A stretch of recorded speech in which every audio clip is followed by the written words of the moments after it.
जिलास्तरीय मांड्या दिवस 2025 तथा स्त्रीअन्न अभियान और खाद्यमेला अनुष्ठित। जिलास्तरीय मांड्या दिवस 2025 तथा स्त्रीअन्न अभियान और खाद्यमेला प्रदर्शनी गजपति स्टाडियम ठारे पालित हो जाइछि। एही कार्यक्रम में गजपति जिलापाल श्रीमती मधुमिता अध्यक्षतार अनुष्ठित खाद्यमेला मुख्य अतिथि भाव में मान्यवर सांसद ब्रह्मपुर डॉक्टर प्रदीप कुमार पाणिग्राही जोग देइथिबा बेले सम्मानित अतिथि भाव में मान्यवर विधायक मोहना दासरथी गोमांगो, सभापति जिला परिषद गाबरा तिरुपति राव, अध्यक्षा पौर परिषद पारलाखमुंडी निर्मला सेठी, जिला मुख्य कृषि अधिकारी एम प्रकाश राव प्रमुख मंचासीन थिले। एही कार्यक्रम प्रथमे मुख्य जिला कृषि अधिकारी एम प्रकाश राव स्वागत भाषण प्रदान करी मांडिया चाषर पृष्ठभूमि, प्रोटीन, डायटरी फाइबर, पुष्टिसार अनेक विटामिन रहिछि बोली अभिभाषण रखिथिले। सेहिपरि मान्यवर सांसद ब्रह्मपुर अभिभाषण रे गजपति जिल्ला रे मांडिया चाष एक अर्थकारी फसल और जिल्लार समस्त ब्लॉक रे मांडिया चाष उन्नत मानर चाष करिबा पई चाषी भाई भौणी माननकु अनुरोध।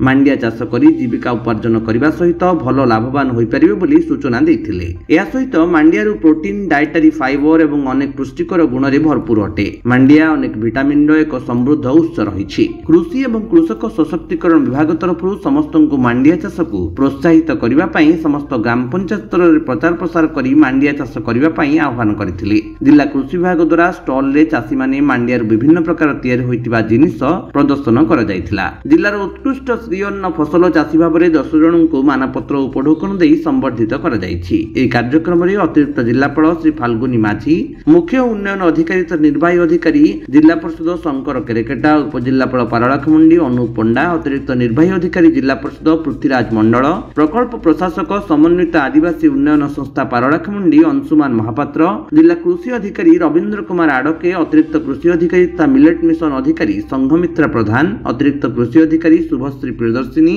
सूरज कुमार पात्र उपस्थित रही परिचालना करिथिबा बेले जिला कृषि विभाग समस्त कर्मचारी और जिलार 7 कोटी ब्लॉक मांडिया चाषी जोग देई कार्यक्रम को सफलता करथिले। परिचयटा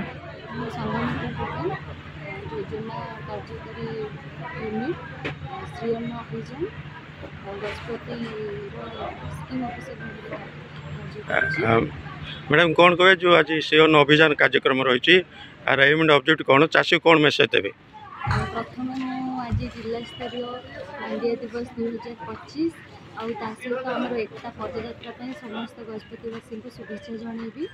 आज आम जिला स्तरीय मांडिया दिवस भी ऑर्गेनाइज कर पाखापाखि 100 रु अधिका चाषी एसएचजी माँ भाई भौणी मैंने समस्ते पार्टिसिपेट करछन्ती। आज आम लक्ष्य हूँ महिला मानकर कृषि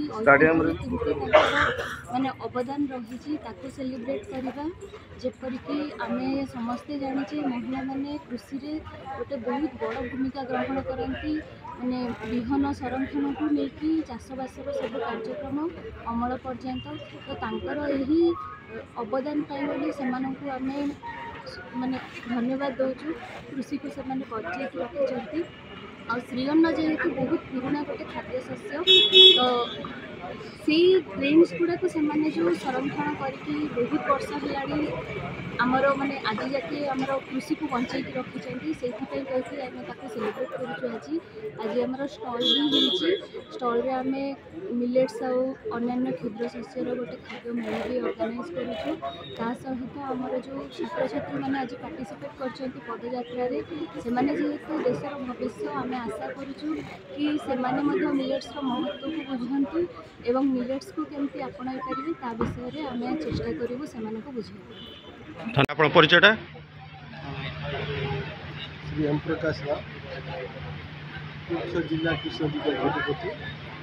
सर कौन कहे जो आज श्रीअन्न अभियान कार्यक्रम रही यार एम एंड ऑब्जेक्ट कौन रही आप कौन कहे? आज एक्चुअली आम जिला स्तरीय मांडिया दिवस 8 तारीख आम स्टेडियम आयोजन कराई। सहित आम सरदार वल्लभ भाई पटेल 150तम पदयात्रा कन्वर्जेन्स आज आम जिला आलोक निर्देश आज पालन कराई। आर उद्देश्य कौन रही सर? यार मुख्य उद्देश्य हूँ आमर माँ भौणी जो आम स्वयं सहायक गोष्ठी आमर आदिवासी जो एरिया रे जो परंपरागत मांडिया पद शुआ ये यार तार केमी प्रचार ପ୍ରସାର ଆମ ଦେଶ ଏବଂ ବାହାରେ ମଧ୍ୟ ଏହାର ବର୍ତ୍ତମାନ ପ୍ରବେଶ ଚାଲିଛି। ଆଉ ଚାଷୀଙ୍କୁ କ'ଣ ମେସେଜ ଦେବେ? ଚାଷୀ ଆକ୍ଚୁଆଲି ଏଇ ଯେଉଁ ଶ୍ରୀ ଅନ୍ନ ଯୋଉଟା କହୁଛନ୍ତି ଯୋଜନା ଆମର ଆକ୍ଚୁଆଲି ଏଇ ଯେଉଁ ପରମ୍ପରାଗତ ଯେଉଁ ମାଣ୍ଡିଆ ହଉ କୋଦଳ ହଉ ଏଥିରେ ଭରପୁର ଶକ୍ତିପୂର୍ଣ୍ଣ ଖାଦ୍ୟ ଉପାଦାନ ଅଛି ଯେଉଁଟାକି ଆମର ଏଇ ଯେଉଁ ଆମକୁ ସମ୍ପୂର୍ଣ୍ଣ ଖାଦ୍ୟ ଭାବରେ ଚାଷୀମାନଙ୍କୁ ଆକ୍ଚୁଆଲି ଏଇଟା ଉତ୍ସାହ ଦିଆଯାଉଛି। ଗଜପତିରୁ ରେଣୁବାଳା ବେହେରାଙ୍କ ରିପୋର୍ଟ, ବିଶ୍ୱ ବିଜୟୀ ନ୍ୟୁଜ୍ ଓଡ଼ିଶା।